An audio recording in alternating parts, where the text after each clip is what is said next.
Hey guys, Prowl 1701 here, and today we're going to talk about some post-Capaldi Doctor Who. So, 2018 and beyond, the Whittaker era, the 60th anniversary, and the Disney era of Doctor Who. And we're going to talk about 10 post-Capaldi Doctor Who stories that are fantastic, that are very good, that are enjoyable. Not necessarily the only 10, and they're not in any particular order, but 10 Doctor Who stories that are still great Doctor Who. Not just good post-Capaldi Doctor Who, but really good Doctor Who. Because while the Whittaker era is my least favorite era of Doctor Who, and I do consider Series 11 and Flux probably the weakest seasons the show has ever done, that doesn't mean it's all completely bad. I think there is good episodes in them. I found season 1 to be a mixed bag, but still has good episodes. The 60s had some good stuff going on in them.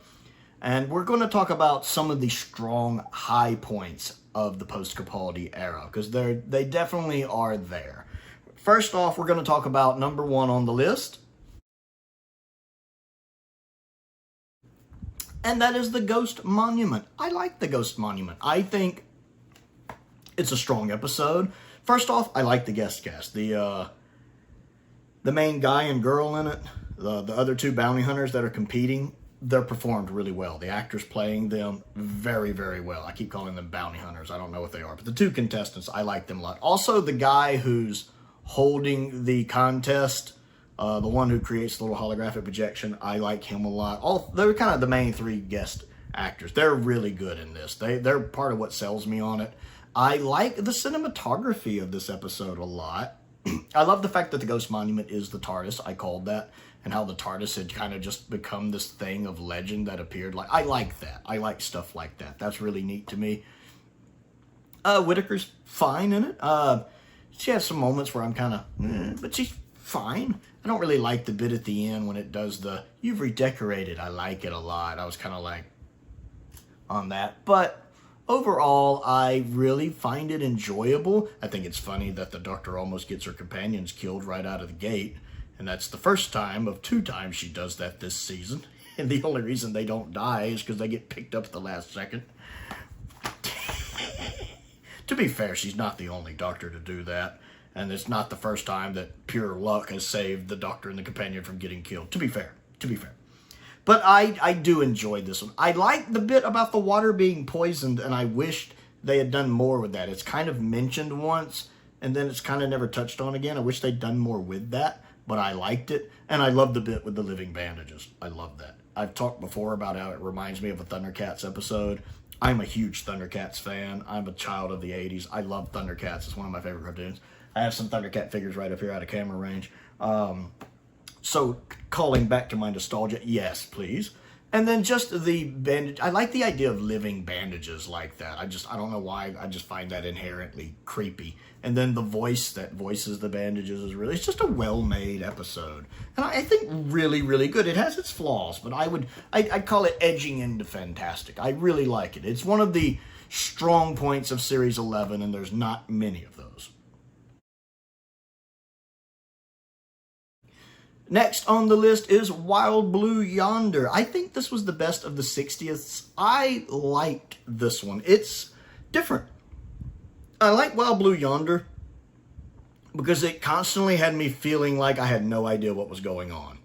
And I like Doctor Who episodes that do that. That there's not a single episode of Doctor Who like Wild Blue Yonder. And I love Doctor Who episodes that do that. If you've watched my channel a lot, you know I am a huge fan of Ghostlight. And one of the reasons I love Ghostlight is that it's so different. It's so atmospheric. I love the tone. I love the feel. Even if it's hard to follow what's going on, it's a very unique episode. Same thing with something like The Mine Robber. And to a lesser extent, The Celestial Toymaker. I like how the different ways they do things. Now, Celestial Toymaker, its execution doesn't pull it off, but the idea is definitely there. And The Mine Robber, they pull it off very effectively as well. I like stories that do that. Even the God Complex, which I find the story kind of rubbish. The execution of it's quite fascinating. And I feel like Wild Blue Yonder pulls that idea off of, I've never seen something quite like this on television. I enjoyed that. It's gripping. It keeps me invested on trying to figure out what's going on. It's creepy. The cinematography is good. It's a good script. It's a good resolution. I think I also enjoy when you can have something much like Heaven Sent, where you have a small cast that's effectively carrying the episode. 73 Yards pulls this off really well as well, where you have one or two people pulling off basically the whole episode. And really, it's just David Tennant and Catherine Tate carrying this episode, playing the dual roles they're playing. Now, the special effects look good. I do like the cinematography a lot. I like the feel, the atmosphere. I was able to tell something was wrong that first time when the fake doctor walks into the room while Donna's working, and you don't realize it's the fake doctor yet. I knew something was off. Just the way Tennant was standing there looking, not saying anything. That's a wonderful performance for David Tennant.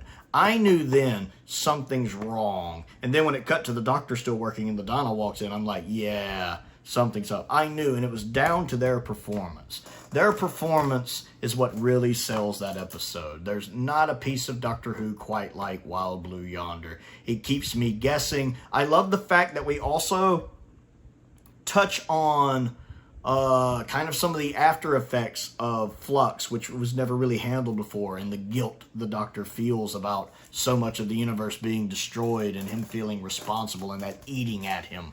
I like that that's touched on here. Again, great performances. Now, the bit where the Doctor almost takes the wrong Donna at the end is a little much for me. And the bit when his head bends down under his legs is a bit silly. Like, it has a couple things that's a little much. But overall, very effective piece of Doctor Who. Next on the list is Dot and Bubble from Season 1. I loved this episode. This, if someone comes to me and be like, Doctor Who died post-Capaldi, Doctor Who has never done any good Doctor Who post-Capaldi, this is the episode I'm going to point to and go, Doctor Who can still be clever and get a point across. I love Dot and Bubble. It is phenomenally good. It is well written, well performed, well directed. It's just that perfect storm of everything coming together.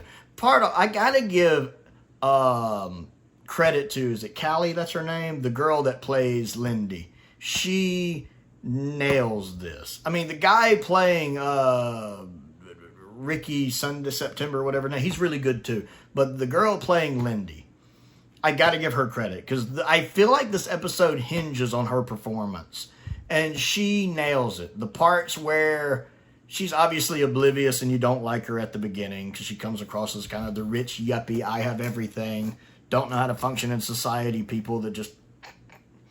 to the points where you're rooting for her because she's learning, she's getting better, and you kind of start pulling for her. It's a great performance, again, from the actress. To where the twist where you realize, whoa, no, she's a terrible person. And then you're like, no, these are all terrible people. And it's all down to her performance carrying you through all of those emotions that I really got to hand it to her. Now, I do like the actual writing of the story. It's clever. It's great political satire. And it's satire. It's satirical on so many things. It's not just the main focus point of the racism, which drops at the bottom. It's still satirizing so many things. Being in a bubble, not being able to, classism, elitism. It's talking about all of these different things of literally being in your own bubble. I love how that's done, quite literally.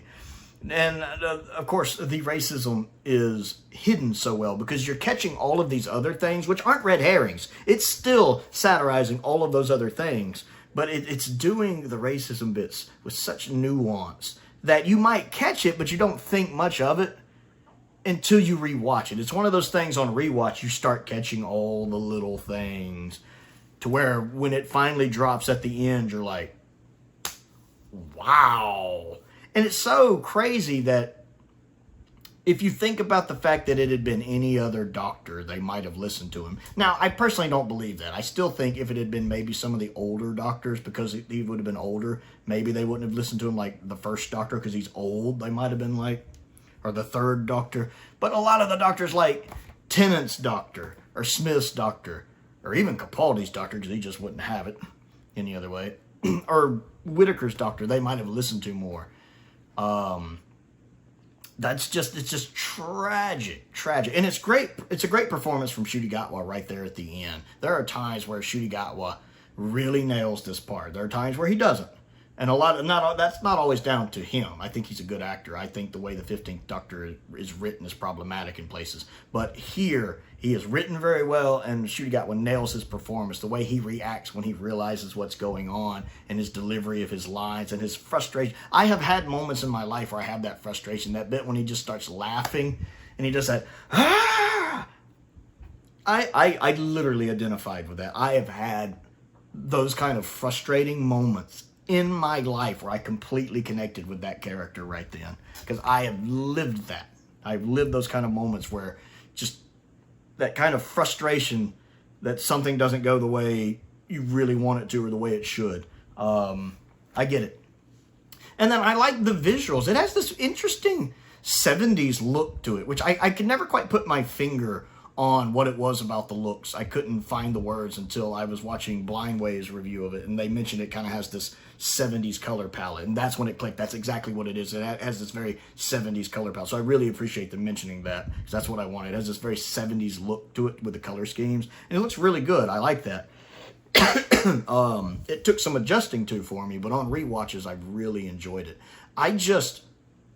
I cannot praise this episode enough. This is the episode I point to when people try to tell me that Doctor Who can't write good television anymore. I loved this episode. Everything just about it. The twist with Ricky September, and the twist with these people, and knowing these people are probably not going to last long, which is well deserved in my opinion. And the Doctor just leaving because there's nothing he can do. I just love it. It's good. It's great Doctor Who. Next on the list is Demons of the Punjab. I've talked about this episode at length. I'm not going to go into too much detail on it just because I've talked about it a lot on the channel. This is the closest I have ever seen the modern series get to a First Doctor historical. To me, the more I watch of the First Doctor's era and his historicals, the more I feel like this is a First Doctor historical cleverly disguised as a pseudo-historical. Because if you think about it, the other aliens that are in it, the assassins, are really just a red herring. They're really just a red herring because you think they're responsible, but they're not. The actual villain of the story is history, the actual historical events of the story, the people. If you think about it, a First Doctor historical basically boils down to the Doctor and the companion end up in history, they get caught up in events, and they have to get the heck out of there. They have to not change history. They have to let usually bad parts of history play out, and they just have to leave. And if you think about it, that's what happens in this story. They end up in this situation in history where bad things are happening, and it's the bad things that historically happen that do indeed happen in this story that cause all of the problems, and the Doctor and the companions just have to get out, which is basically how we define a pure historical to a sense. Now, it does have the other aliens in it, but again, they're just a red herring to throw us off guard. So I love the fact that I almost feel like I'm watching a First Doctor historical. I love the performances in this. The actress playing the younger version of Yaz's grandmother is actually more interesting than Yaz, which is bad, but true.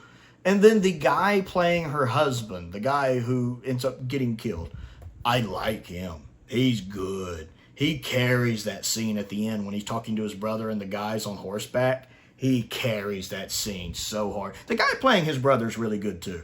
The brother who's been kind of indoctrinated, he's good too. But that one guy, the husband, I like him. He's one of, the way he carries that scene, like when that one guy cocks the gun and he's just like, really?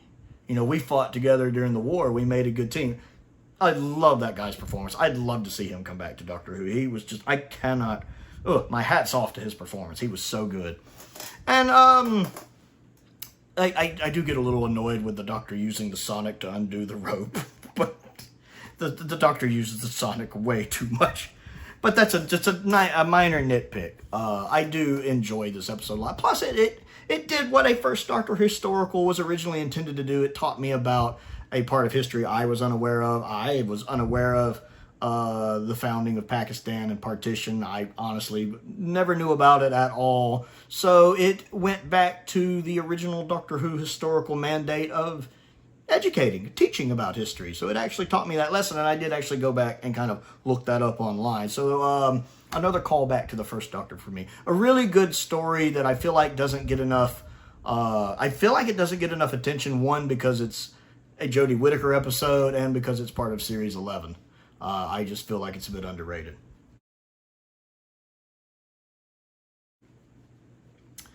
Next on the list is the Tesla episode, Nikola Tesla's Night of Terror. You guys know I love the Tesla episode. I've talked about it before. It's fun. Part of it, let's be honest, the guy playing Tesla is just so good. He nails it. He's just Tesla to me. Like, when I think of Tesla, I don't think of Tesla. I think of this guy playing Tesla. It's what I call the General Patton syndrome. I think most people, when they think of General Patton, they don't think of General Patton. They think of George C. Scott playing General Patton, because George C. Scott's just amazing in that role. I love George C. Scott. And that's kind of how it is with this guy playing Tesla. He just nails it. That's part of what carries the episode for me. The guy playing Edison is good too, by the way. I like it. I like the special effects. I think the story's good. I like seeing the fact that the companions are kind of in awe, and when they find out kind of how ahead of his time Tesla was. And to be fair, this is a fictional version of Tesla, so you're kind of getting the good of Tesla without maybe some of the bad sides of Tesla, because he wasn't a perfect person.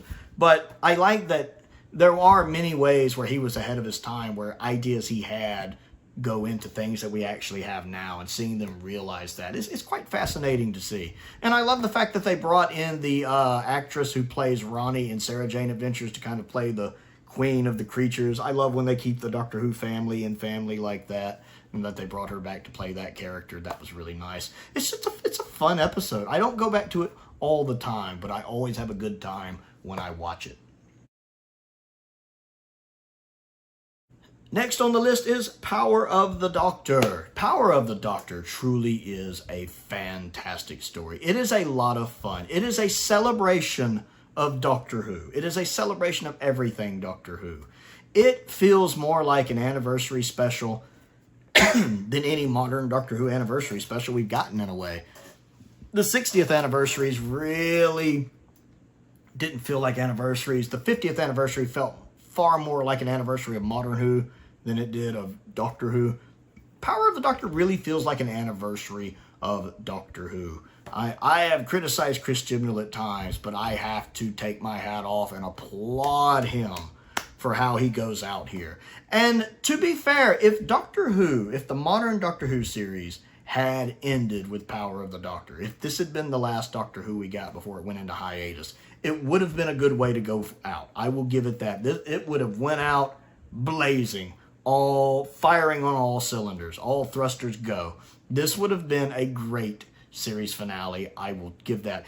If, when the newest iteration of Doctor Who does eventually end, if it can go out on a note like this, it can only hope to go out on a note like this. It will do a good job if it can go out on a high like this episode. It does a great job of embracing even the classic series. It truly does feel like the modern version of the Five Doctors. And I mean that as a compliment. I love the Five Doctors. Much like the Five Doctors, the plot isn't the most thought out thing in the world. Let's be clear. We don't watch the Five Doctors or Power of the Doctors because it's the best written plot ever. And I think even Terrence Dicks would have said that about the Five Doctors, let's be honest.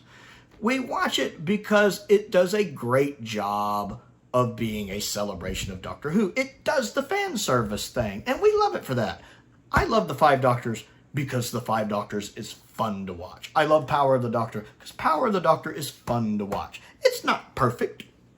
It's not perfect. Some of the stuff going on with the Master stealing the body, it's kind of weird. And I feel like it brings the Lone Cyberman back and just kind of wastes him. I wish he'd been utilized better. But I love the fact that we get Kate running around. I love that we get Tegan and Ace back. I like that it comes up with a way to keep Whittaker in her final story, even when the Doctor herself is sidelined part of it when the Master's running around in her body. I do love when the Master's running around in all the other Doctor's outfits. I still think the Master stealing her body is weird, but it's not perfect. It's not perfect. The Rasputin song is ridiculous and funny at the same time. I love it and hate it. But I love how it incorporates the classic Doctors, with the Doctor meeting them, the Guardians of the Edge. That is a clever way to bring the classic Doctors back, including McGann and David Bradley. That is a very nice way to do that. It's a wonderful way to get Colin Baker back on screen and Sylvester McCoy in the show proper. And then, of course, we get the hologram of the Doctor running around is the perfect excuse to have Tegan and Ace interact with their Doctors, to bring McCoy and Davison back, and to give us as the audience closure for Tegan and Ace, because we had never gotten the goodbye with Ace. And then even if you think about it, we never got a really good goodbye with Tegan, because Resurrection of the Daleks goodbye was so abrupt. That we got closure not only in universe for each of the characters. Tegan got some closure, Ace got some closure, but us as the audience, as Classic Who fans, got closure. And I find it very telling for the Whittaker era that I feel like the time the Doctor was most comforting to her companions wasn't even Whittaker's Doctor. It was the Fifth Doctor, a hologram of the Fifth Doctor and a hologram of the Seventh Doctor, comforting their companions, letting them know it'll be all right. I love that. Those scenes are so well done, to where I feel like even if you aren't familiar with those eras, you can feel the emotional weight of it. And even if, say, you're a YouTube reactor who doesn't watch Classic Who, you can get the emotional impact of those moments without having experienced those companions and those Doctors. It's really well done.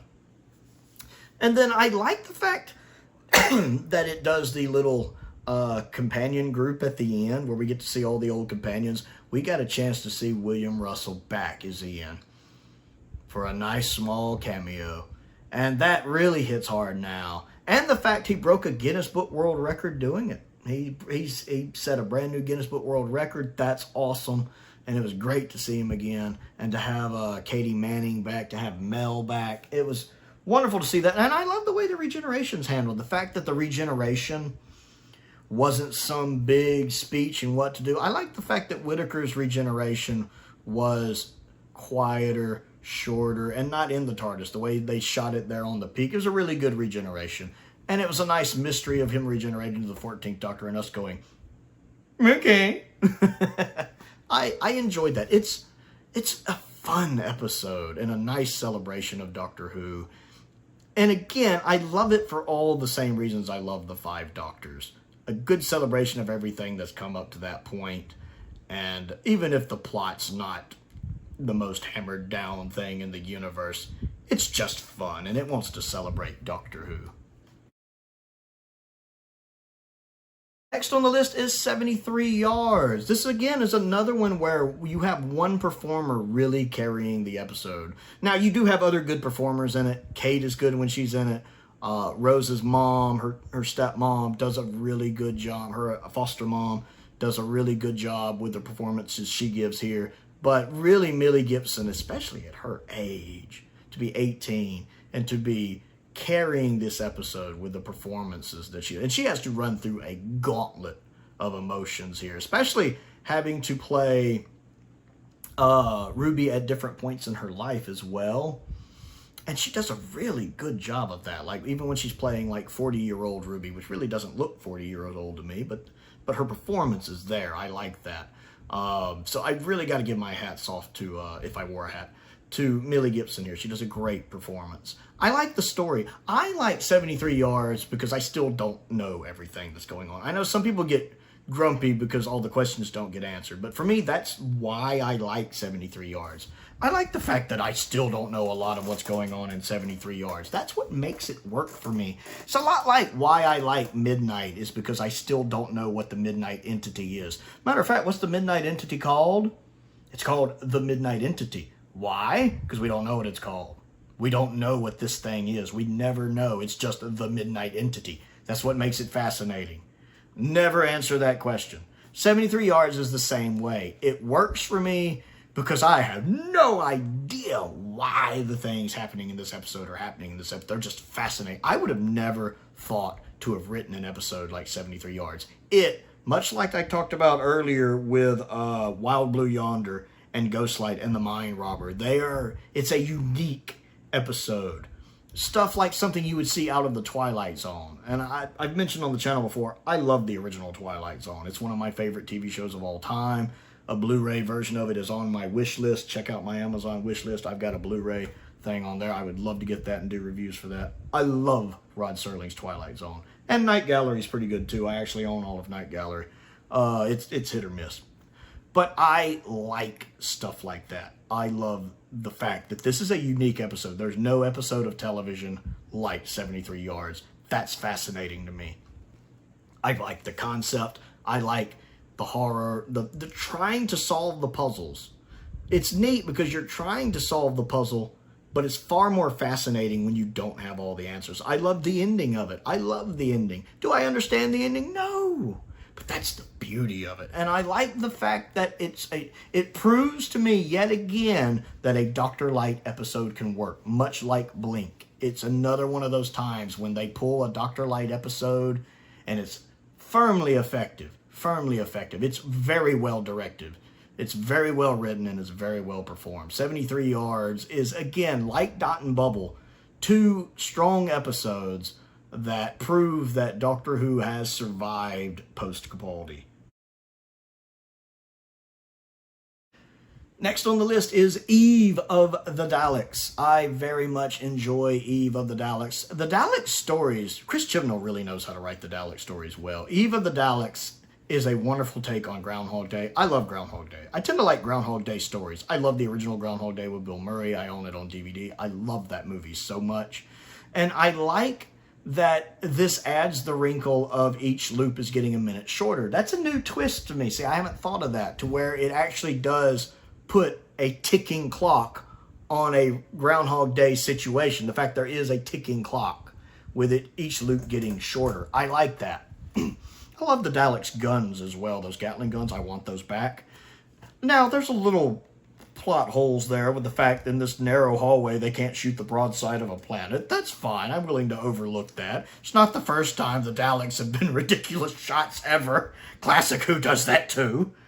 I can overlook that. Now, it doesn't always work. There is that one really try-hard speech in it that Whittaker gives that fails miserably. We come together, we try again. Ooh, it's bad. It's bad.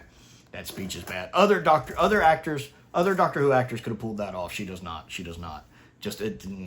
I do like the guest cast, the main guy and the girl in it. I do like them a lot. I think they have good chemistry together. I think the girl's actually a comedian. It shows. She's really good. I love when they go into the guy's room and they're looking at all the stuff. And he's like, oh, yeah, I keep souvenirs from all the women I've dated. And they're like, oh, are they alive? And he's like, what? Yes, of course. And they're like, oh. Because as the audience, even we're kind of like, that's funny to me. I enjoyed it. I thought it was a lot of fun. And I do like the fact it touches on the Doctor and Dan talking about Yaz, the little conversation I have, kind of touching on the fact Dan catches on the Doctor knows more than she lets on, because this Doctor doesn't like dealing with stuff like that. She's very antisocial. I do like the fact it touched on that as well. It's a strong episode. Again, the Dalek episodes are really, really strong from Chris Chibnall. Which actually leads me into the next one, Revolution of the Daleks. Again, I like all three. Resolution is still good. I'll give that a nod. But Revolution of the Daleks was fun to me. I love the fact Revolution of the Daleks goes back to the concept of Dalek Civil War, of the Daleks being so prejudiced and racist, let's call it that, and with purity, that they'll kill any other Daleks that aren't pure Daleks. So it very much harkens back to that Civil War we saw in Revelation of the Daleks, with a similar name title, and again in Remembrance of the Daleks. So I like that Revolution of the Daleks. That Revolution of the Daleks really is harkening back to those two classic Who stories, and you actually have the real Daleks slaughtering the hybrid Daleks. I enjoy that, and again, it plays into that when man plays God thing, when the guy rebuilds the Dalek creature and you just know it's going to get on him and you're like, yeah. and that it kills him anyway. The guy playing him does a good job. The redesigned Daleks are fine. I don't mind those Dalek design. It's fine. I like when the real Daleks show up, and I like how the Doctor tricks them at the end.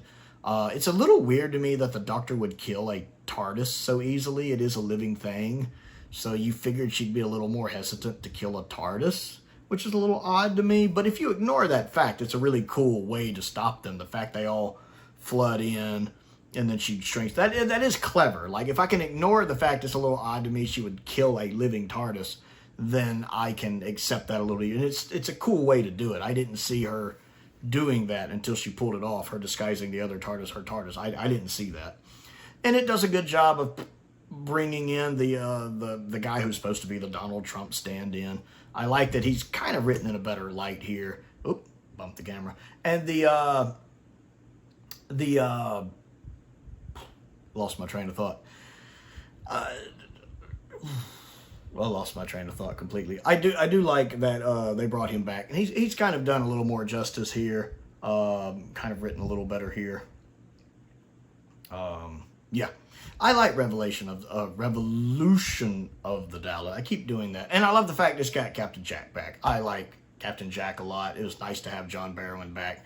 I will say that if it had been any other Doctor in prison, it wouldn't have taken him 50 years to get out, in my opinion. But I do love the fact it gave us an excuse to get John Barrowman back. I always love having Captain Jack back. That was really nice as well. And I just love the Dalek Civil War. That's really cool. I think it's a fun episode. I think it's a really, really fun episode. Whew. And then last but not least, we have The Haunting of Villa Diodati. I need to rewatch this one. I was actually going to rewatch this one before I did this video, just before I realized I don't have it. Used to be I could watch them on HBO Max, but I turned off my HBO Max because I never watch it anymore. And I don't actually own Series 12, so I can't actually rewatch that episode. And that's the first time I realized I don't have access to that episode. So I was going to rewatch it. But I did like it. I feel like it's got a very good atmosphere to it. I like the tone. Again, I like good atmosphere and tone, much like Ghostlight. I love the feel of this one. I love the unnatural things that happen in this one, the unnatural feel to it. I like at the big I'm really losing my train of thought here at the end. I like when, like, say the Doctor walks out of a room, she's actually walking back into the room. I like the fact that it doesn't make sense for that to happen, that you can walk out of a room while walking back into the room. The fact that naturally to our mind that doesn't make sense. I love everything going on with that. The actress playing Mary Shelley and her husband are both good. I like them. I like the fact they're bringing Mary Shelley into this. I do believe in Big Finish she meets the 8th Doctor as well. I don't think those things necessarily contradict each other. I think this is an interesting way, perhaps, that gave her the inspiration for Frankenstein. I like the Lone Cyberman. I think first off, the guy playing the Lone Cyberman, he's great.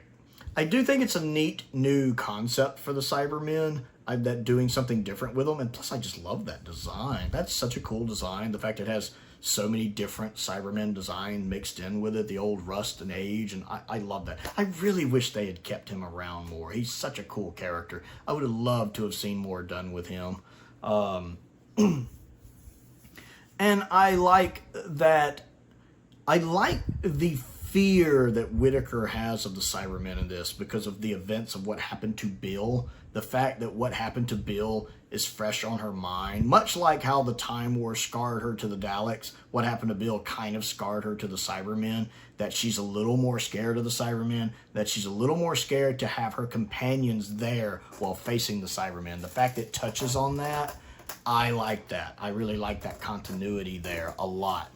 And I like the fact that she does have to point out to them that she's the boss. You know, I forget how she says it, but that she's kind of the top of the totem pole, that they need to listen to her. I like the fact that she does kind of get snippy with them about it. I like that. And it's because she's scared for them because it's a Cyberman. I do like a lot that it does there. I don't like the fact she has to kind of make Mary Shelley's husband flash forward to his own death because he drowned in real life. That she has to kind of do that. Does he remember that? Does he have to live with that? That's a little weird. I would hate knowing something like that. I don't quite get that. I need to rewatch the episode, but it has a good feel to it. And it's actually a good ways into the episode before the Cyberman even shows up, as I recall, because I remember you keep seeing him at a distance. And I kind of figured it was a Cyberman because we knew the lone Cyberman was coming. They had been warned about him by Jack before, but also that the silhouette kind of reminded me of the silhouettes from Army of Ghost, which whether that was done purposely, I don't know, but it was in the back of my mind.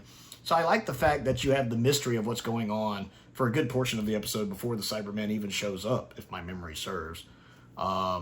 It's a really strong episode. It's the strongest of the 3 final episodes, in my opinion. Ascension is still fine.